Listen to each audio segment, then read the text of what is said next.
ગાંધીનગરમાં ઇન્દોરવાળી બાદ રાજકોટ મહાપાલિકા એક્શનમાં। રાજકોટ મહાનગરપાલિકાની ટીમે કોઠારિયા વિસ્તારમાં શરૂ કર્યું ચેકિંગ। કોઠારિયા વિસ્તારની સોસાયટીઓમાં હાથ ધરાયું ચેકિંગ। એક સપ્તાહમાં જ ઝાડા ઉલટીના 212 કેસ નોંધાતા મહાનગરપાલિકાના અધિકારીઓ થયા દોડતા। એક સપ્તાહમાં કોઠારિયા વિસ્તારમાં કમળાના નોંધાયા 2 કેસ।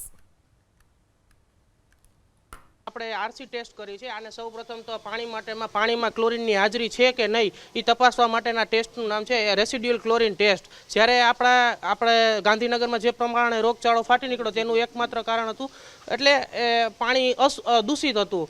તો પાણી દૂષિત હોવાને કારણે બાળકો તેમાં બીમાર પડ્યા। એટલે આવું ત્યારે બને છે જ્યારે પાણીમાં ક્લોરીનનું પ્રમાણ ન હોય। એટલે અત્યારે અમે એ રેસિડ્યુઅલ ક્લોરીન ટેસ્ટ જ કરી છે કે જેનાથી એ ખબર પડે કે પાણીમાં ક્લોરીનની હાજરી છે કે નહીં। જ્યારે આપણે એમ કહી કે આમાં આપણે આ ઓર્થોટોલ્યુડન સોલ્યુશનના 2 ટીપા નાખી અને જો આ પાણીનો કલર ન ચેન્જ થાય, પાણી અત્યારે સાદું સિમ્પલ જ રહે, તો એ પાણીમાં ક્લોરીનની હાજરી ન કહેવાય। અત્યારે આ 100% શુદ્ધ પાણી છે, પીવાલાયક પાણી છે।